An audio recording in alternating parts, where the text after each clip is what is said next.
इस्लामाबाद एक आइसक्रीम वाली दुकान है, त्रीही उनके आइटम हैं। मजे की गल है, वो आदन त्रीही दे त्रीही आइटम तुसा चखो, पैसे कह नहीं भला जरा तो पसंद आवे वो खाओ। त्रीही एन 20 एन जितने उन्हें आइटम हैं तुसा जेरे ते हाथ रखे सो तो चम्मच भर दे सन, इवें तुसा सारे खा सकते हो। मैं अज उथे वेंदा पिया, ये सच है या कूड़ है तो दिखे ना, मेरे को कहीं आखे तो मैं तो वेंदा पिया। तो जेरी आइसक्रीम तुसा जेरी आखसो हुआ तो चखे सन, और जितनी दफा चखसो चखे सन। मैं ठीक ठीक है, अज वेंदे पिए मतलब मैं ये सोचा पिया मैं ये न शायद देख रहे इस्लामाबाद बैठे ये हो ना देरे मुजफ्फरगढ़ मुल्तान पुछ भी नो इन्हें को कितनी बार चखे ना, असा इन्हें को चख चख तक कंगला कर दे। खैर वेंदे पे ये बड़े बड़े ब्रांड होंगे, इन्हें दे तरीकेकार होंगे मार्केटिंग करने दे। ते वेंदे देते हैं सारे आइटम चखे ने या कहे ना, मैं कोशिश करे तो विलाग बनावा, अगर बनावा देने ता नहीं बनावा देंदे तो भला चोरी चोरी बड़ा के सो उनको पता ना लगे। ते दूजा कणका कपीज गए खैर नाल दाने तो संभीज गए, भूं कह नहीं सांभ्या, भूं वाले हाले लाथे कई पल्ले च रखने तो कई किवें हाले। ते जिन्हें कणक सांभड़ी बाहर सांभी कणन कणक की सांभी कणन जिन्हें बेचनी है उन्हें को औखी पाई गई है। क्यों?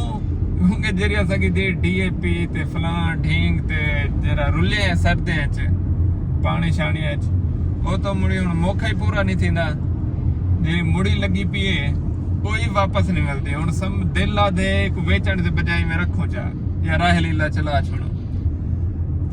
हालात इतना बुरे हैं, अल्लाह पाक सारे दी रोजी बरकत पावे। आज आइसक्रीम खाने हैं तो सही आइसक्रीम खाधी करो, क्या फायदा है तुसा आइसक्रीम खाजो कहीं दी रोजी बन सी, तुसा पैसे खर्च करे सो कहीं दा रोजगार जुड़ सी।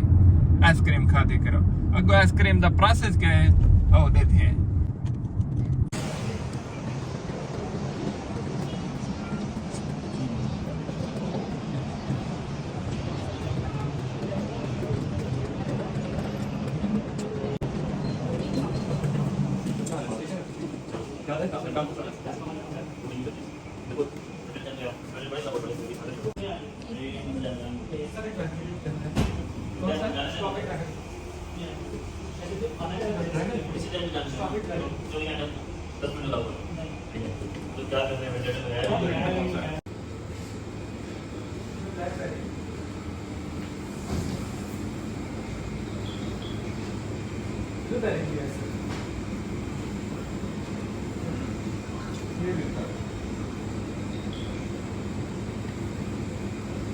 बताएं कौन सा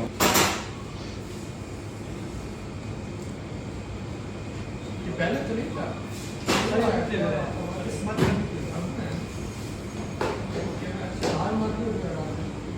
कितना फ्लेवर होता है टोटल?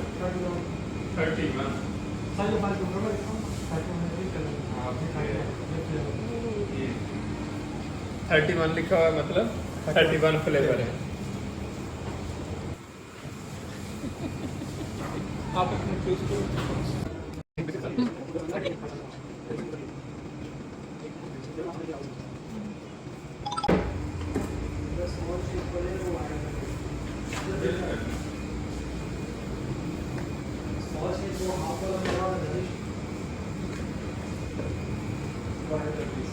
सब 47